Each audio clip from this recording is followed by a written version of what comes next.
2 years, 5 years. For almost 14 years, people laughed at me. They always thought that this guy will never ever make it. Because I took the untrodden path. I didn't join a political party.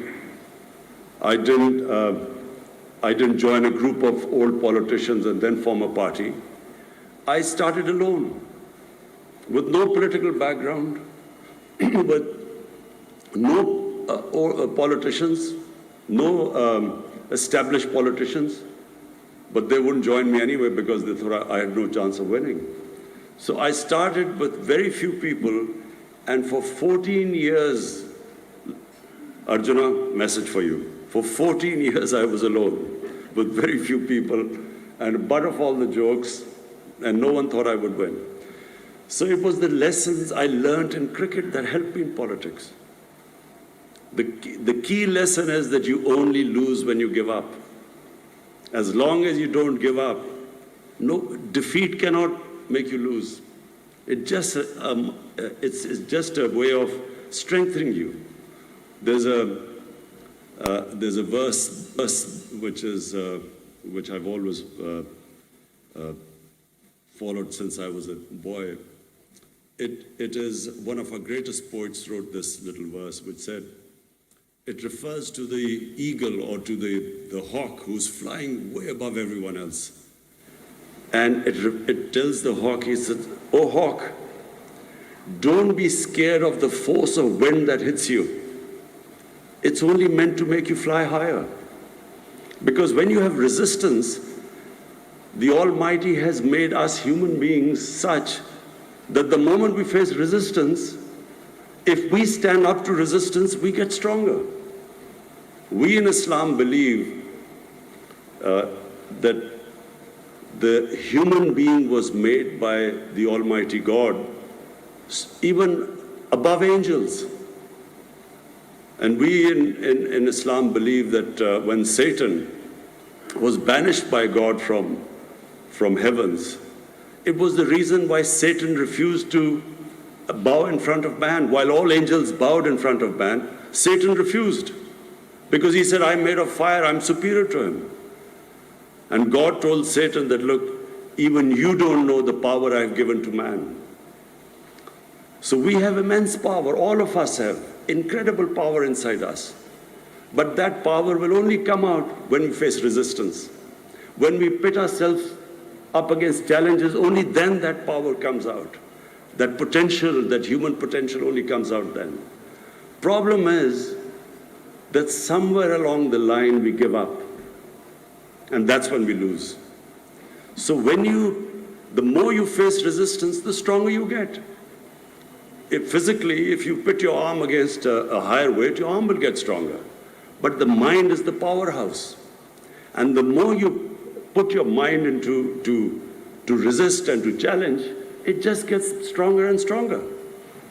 So eventually, I mean, it's hardly ever happened in anyone who understands politics. In a two-party system, it hardly ever happens that a third party breaks through.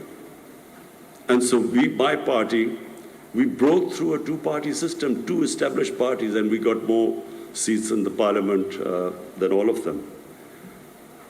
But it took a long time, 22 years. So the lesson for young people, the youngster who was saying he was still who was very young when we won the World Cup, the lesson is simple. All of us can become whatever we dream of. We should never stop dreaming. Anything that you can dream, you can achieve, provided you are prepared to struggle for it, and provided you do not get demoralized from the bad times, but instead, every bad time is a time of reflection, self-analysis, so that you even come back much stronger. I must say that it's a pleasure for me to see my old colleagues here. I have watched Sri Lanka. I came here first time straight out of university in 1975. and I remember playing against the Sri Lankan team. I always thought they had talent. I always thought Sri Lankan teams had, especially batting talent. But then they did not have the self-belief. They did not believe that they could win. It was exactly the same with us. When I, as an 18-year-old, first played for my country, I remember we toured England, and I remember my senior players telling me that, look, do not think we can beat the English. You know, then colonialism was much fresher in 1971 when I first played. They said, you know, we've just come here to learn. My own senior players were saying, do not think we can beat the English. And as it happened, a series which we should have won, we snatched defeat from the jaws of victory because we didn't have self-belief. So I remember in '75, Sri Lanka faced that same problem. And gradually I saw the team evolve, develop self-belief, and I must say I commend you, Arjuna, because you were the one who actually instilled in them that grit, determination, self-belief, and we were all very pleased to watch you win the World Cup in Lahore. Again, thank you for you honoring me today. Sri Lanka में वज़ीर-ए-आज़म इमरान खान श्रीलंका में वज़ारत खेल की जानिब से मुनक़िदा तक़रीब से ख़िताब कर रहे थे, जिसमें वज़ीर-ए-आज़म इमरान खान की जानिब से कहा गया कि में जिद्दोजहद करना सिखाता है। खेल और सियासत में अच्छा और बुरा वक्त आता रहता है। वज़ीर-ए-आज़म इमरान खान ने कहा कि हमें बुरे वक्त से सीखने का मौका मिलता है। कामयाब वही है जो शिकस्त से सबक हासिल करता है। वज़ीर-ए-आज़म इमरान खान ने कहा कि जब मैं सियासत में आया तो वो मेरे लिए पहले टेस्ट मैच जैसा था।